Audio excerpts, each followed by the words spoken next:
Bonjour à tous, donc moi je suis Yves Anglandière. Donc j'ai rejoint Mazars en tant que stagiaire de fin d'études. Ça fait maintenant 2 ans et demi que j'y suis, en tant que senior audit IT du coup. Je suis Florence Sardas, je suis senior manager chez Mazars, spécialiste IT. Je fête cette année mes 10 ans au sein du cabinet. Pour commencer, on vous propose une rapide présentation des différents métiers liés au digital et au système d'information chez Mazars. Le premier métier dont on va parler, c'est le métier que nous exerçons tous les deux à longueur d'année, c'est bien sûr l'audit IT. L'audit IT. L'audit IT, qu'est-ce que c'est? En fait, on va faire simple. Mazars est avant tout un cabinet de commissariat aux comptes, ce qui veut dire que le rôle de Mazars auprès de ses clients dont nous sommes commissaires aux comptes, c'est de certifier la réalité des états financiers produits par nos clients. Pour faire ça, avant la comptabilité était tenue avec un grimoire et une plume. Donc on pouvait aller les voir, leur parler et on arrivait à dire oui, l'activité est correctement reflétée en comptabilité.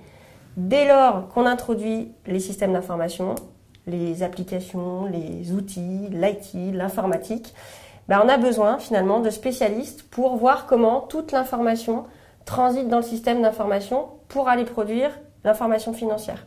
Si on prend l'exemple, un exemple qui va parler à tout le monde, Le Bon Marché ou les Galeries Lafayette ou Carrefour dans la distribution, il se passe des choses en magasin qui ensuite transitent par différents systèmes pour venir impacter des systèmes d'information qui produisent une information comptable et financière.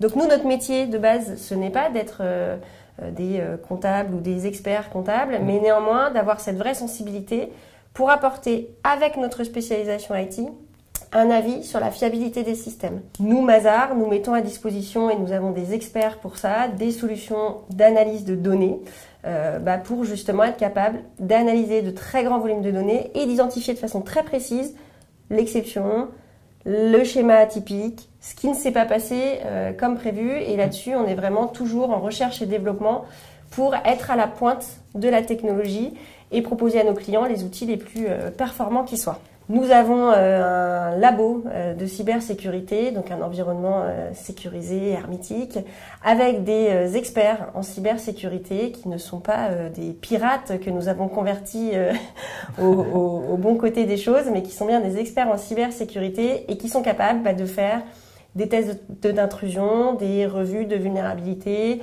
des revues de sécurité, des revues de code, d'intervenir dans plein d'environnements différents avec toujours pour objectif d'évaluer, d'identifier s'il y a des failles et si oui, est-ce que ces failles sont un peu graves, très graves ou très critiques pour le client qui nous a sollicité.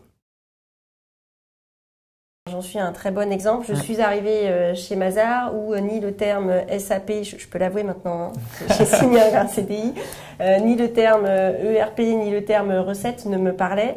Et il va de soi que j'ai comblé ces lacunes par de la formation, de l'expérimentation terrain.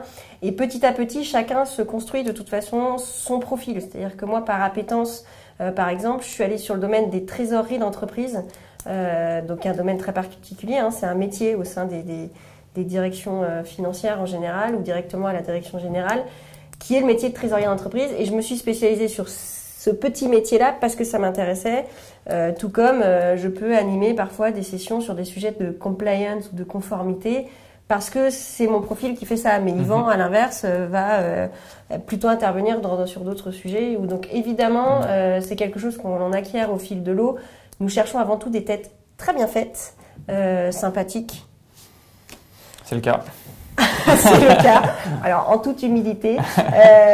Et le reste, après, on apprendra ensemble et on construira votre profil de demain ensemble.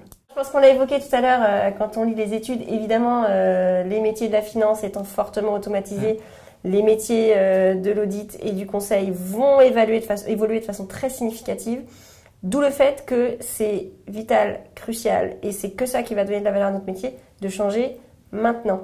Et quand on dit que on propose du coup à nos collaborateurs d'avoir un profil hybride, qu'on les forme vraiment, c'est-à-dire qu'on casse le silo spécialisation IT, audit financier pour ceux qui le souhaitent, pour dire faites les deux, on est déjà en train d'essayer d'amorcer et d'anticiper justement ce métier-là de demain. Parce que le conseil, ce sera toujours répondre à un besoin spécifique. Donc ça, en fait, dans l'idée, ça ne changera pas. C'est-à-dire que les entreprises viendront avec j'ai besoin de tel profil, telle compétence. fiabiliser la façon dont j'anticipe Mon chiffre d'affaires, par exemple. On a une société de presse qui nous a sollicité récemment en disant, voilà, j'ai besoin d'essayer d'avoir un outil de pilotage pour anticiper mon chiffre d'affaires par rapport à mes charges de distribution. C'est un besoin très spécifique, on y répond. Ça, c'est le métier du conseil, en mettant en œuvre les bonnes méthodos. L'audit, si les clients, c'est de plus en plus automatisé, et on le voit on a certains clients qui font partie de la nouvelle économie, de l'économie ubérisée ou collective ou partagée, on l'appelle comme on veut, où on se rend compte que leurs systèmes d'information n'ont pas grand-chose à voir avec ce qu'on a chez des entreprises plus traditionnelles.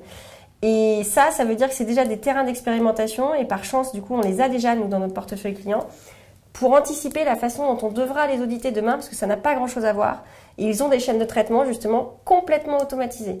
Vous prenez certaines sociétés de VTC ou certaines sociétés de services en ligne, de vidéo à la demande ou de services web à la demande. Ça n'a rien à voir avec de l'industrie un peu lourde où on achète des matières premières, on fabrique, on vend, ou bien on stocke un peu puis on vend. On n'est plus du tout dans cette logique-là, et donc on est déjà nous en train de s'entraîner à voir comment est-ce que nous aussi, du coup, on utilise plus d'analyse de données, d'où l'importance d'un pôle hyper performant de data analyst. On doit aguerrir vraiment notre sens critique parce que du coup, il y a une multiplicité de micro-possibilités de fraude, là où avant c'était le truc un peu grossier. Et donc voilà, on est en train de chercher, et quand je parle des articles, c'est que ça passe aussi pour nous par de la veille sur tout ce qui se passe dans l'économie autour de nous. Oui, bien sûr que oui.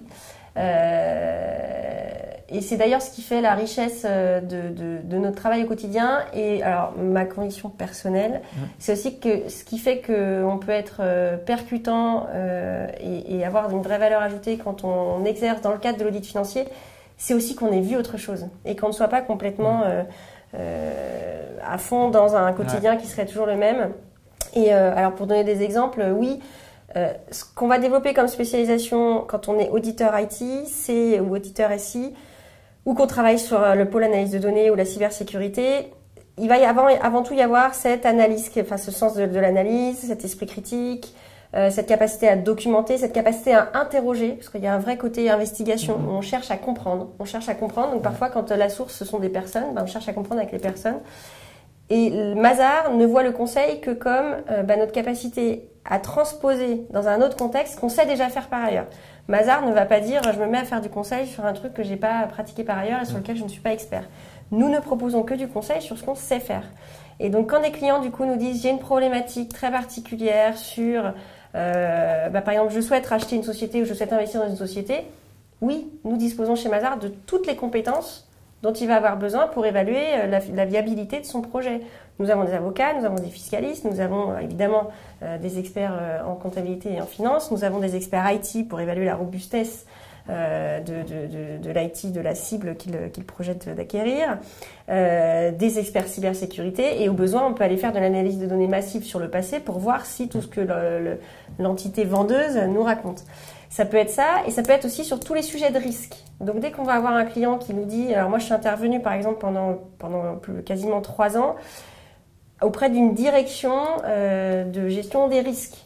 Parce qu'en fait, si on sait auditer l'objet système d'information et évaluer les risques associés, ça veut dire qu'on sait sûrement le faire par ailleurs dans d'autres contextes, même quand ça ne parle pas de processus comptable et financier directement. Donc oui, bien sûr que oui. Le but étant toujours de garder à l'esprit que Mazars ne vend en conseil que ce sur quoi nous savons que nous sommes solides. Voilà, c'est pas du vent, c'est pas de la plaquette marketing. Voilà, nous vendons ce que nous savons faire. La même chose qu'un junior, c'est tout pareil. On est accompagné donc soit d'un junior confirmé, qui a 1 an et demi, 2 ans d'expérience, ou soit d'un senior. Du coup, on va chez le client, on fait les entretiens. Ça nous permet directement, on est vraiment immergé dans la mission. On prend en compte tous les paramètres. On a vu le client, on a vu tous les sujets avec lui, on a toutes les explications au même titre que le senior ou le junior qui nous accompagne. Donc c'est vraiment, c'est très, très immersif. Je ne sais pas si ça se dit immersif, non. Non, mais c'est en pleine immersion au sein dans le quotidien d'un junior. Alors, les stagiaires. On peut distinguer 2 choses. Il y a le côté plus travail, donc comme je le racontais tout à l'heure, les missions que j'ai effectuées, c'est vraiment des missions, on était à fond dedans, je ne me suis pas senti en stage comme pouvaient l'être certains de mes amis, un peu stage photocopieuse où tu fais des tâches un peu rébarbatives, remplir des tableaux Excel, vraiment des choses pas très intéressantes. Non, j'ai trouvé que j'ai vraiment eu un stage très intéressant qui m'a montré une vraie mission et plusieurs missions d'ailleurs. Vraiment, je me suis bien impliqué dans les travaux comme aurait pu l'être un junior. Donc ça, c'est plus pour la dimension travail. Et après, il y a la dimension annexe avec l'ambiance Mazars, les différentes soirées où j'ai pu aller, même en tant que stagiaire, on est invité à tous les événements de la société Mazars. Je me rappelle de la soirée annuelle Mazars au mois de juin. Donc oui, on a vraiment, toute l'ambiance Mazars, on en profite pleinement en tant que stagiaire et ça, c'est très agréable. Non, parce que les missions sont toujours diversifiées, on a des clients différents, on a des types de missions différents. On n'a pas parlé de tous les types de missions, mais on a parlé des contrôles généraux informatiques, des revues de migration, des revues de processus, des revues de contrôle embarqué. On a de quoi s'occuper tous les jours. On n'a jamais une semaine qui est pareille que la semaine d'avant. S'il y a bien une valeur à démontrer dans vos entretiens de recrutement, soyez naturel, soyez convaincus. Donc on espère que cette session de chat vous aura permis d'y voir plus clair pour, si vous postulez chez Mazars, vous soyez bien convaincus de votre choix. Et dès lors qu'en entretien, on sent que vous êtes convaincu, vous êtes naturel, spontané, que vous avez cette curiosité et ce sens analytique, très franchement, a priori, c'est plutôt déjà bien engagé. Après, c'est à vous de tout donner pour faire vos preuves pendant l'entretien.